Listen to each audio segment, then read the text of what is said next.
Monsieur Thierry Meyssan, vous êtes écrivain et journaliste français. Vous vous trouvez actuellement en Syrie, en territoire syrien. Je vous remercie infiniment d'avoir eu la gentillesse d'accorder cet entretien à la radio francophone iranienne. Monsieur Meyssan, comment réagissez-vous à l'annonce par les Américains et certains autres pays arabes de raids menés contre, selon eux, contre les positions du groupe terroriste de Daesh en territoire syrien, s'il vous plaît? Eh bien, d'ores et déjà, il est clair que l'affichage par la coalition internationale de ce raid n'a pas de rapport avec la réalité, puisqu'ils disent qu'ils ont attaqué à la fois l'émirat islamique à Raqqa et à Deir ez-Zor. Or, depuis 2 jours, l'émirat islamique s'est retiré de Raqqa. Donc, s'ils ont tiré sur des cibles de l'émirat islamique là-bas, ils ont atteint des bâtiments vides. De Deir ez-Zor, pour ce qui est de Deir ez-Zor, il y a actuellement l'émirat islamique là-bas, c'est même la capitale actuelle de l'émirat islamique, mais il faudrait savoir qu'est-ce qu'ils ont vraiment atteint comme objectif. Alors, vous voulez dire que si je vous ai bien suivi, monsieur Meyssan, là aussi, il ne s'agit que d'une pure propagande. Vous dites que, en fait, les éléments de ce qu'on appelle l'État islamique à Raqqa n'ont pas été visés. Il n'y avait plus personne dans l'émirat islamique à Raqqa depuis 2 jours. La presse syrienne a largement expliqué le retrait de l'émirat islamique depuis 2 jours de Raqqa. Donc ils ont visé des bâtiments vides. Donc, tout ça, c'est de la mise en scène. En fait, s'ils se sont retirés de Raqqa, pourquoi par exemple les forces de l'armée syrienne n'avaient pas repris le relais là-bas, monsieur Meyssan? Parce que l'émirat islamique s'est déplacé vers la ligne de front et dans ce déplacement, l'émirat islamique a pris une 20aine de villages kurdes. Et donc les Kurdes ont été obligés de fuir de cet endroit-là.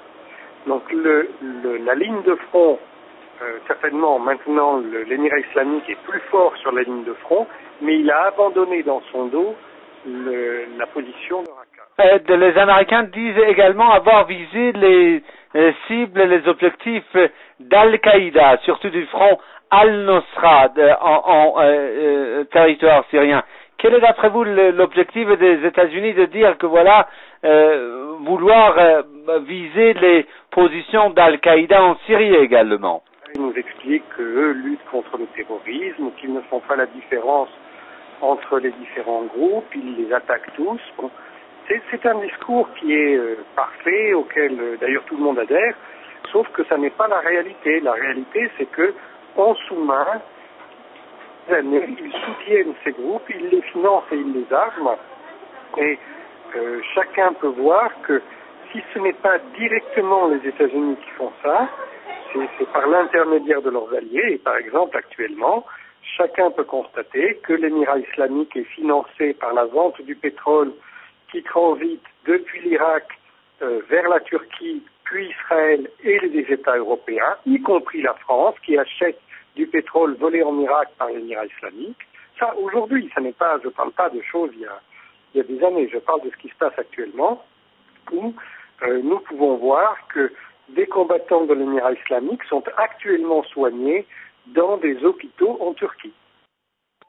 Monsieur Meyssan, en fait, les autorités américaines disent qu'il va y avoir en fait d'autres frappes, d'autres raids contre, en fait, en territoire syrien, contre, selon eux, les positions des groupes terroristes.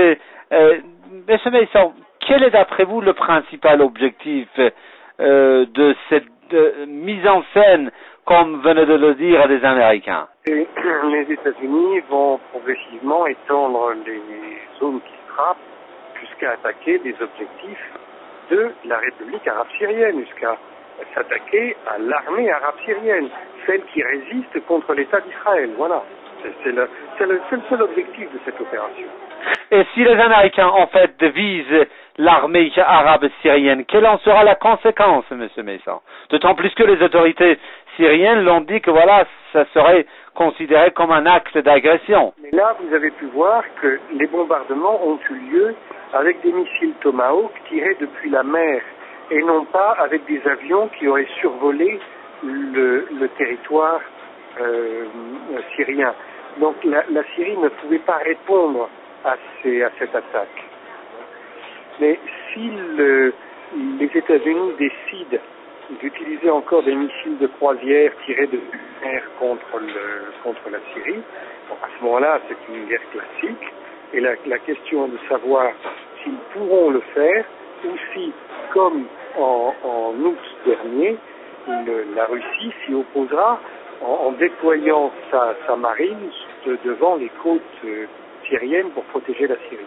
Et vous, spécialiste en fait des questions internationales, vous suivez de près les questions relatives à la Syrie également. Pensez-vous que la Russie va passer à une telle riposte ou pas? Je vous ai expliqué il y a 2 semaines déjà qu'il y avait des discussions entre la Syrie et la Russie à ce sujet. Vous avez pu entendre un ministre russe déclarer qu'il n'attendrait pas mercredi la réunion du Conseil de sécurité présidée par Barack Obama pour lutter lui aussi contre le terrorisme. Donc il est tout à fait possible que la Russie intervienne et intervienne concrètement en visant elle réellement des objectifs de Daesh ici. Mais pour le moment, la Russie a ouvert cette hypothèse mais ne s'est pas formellement prononcée.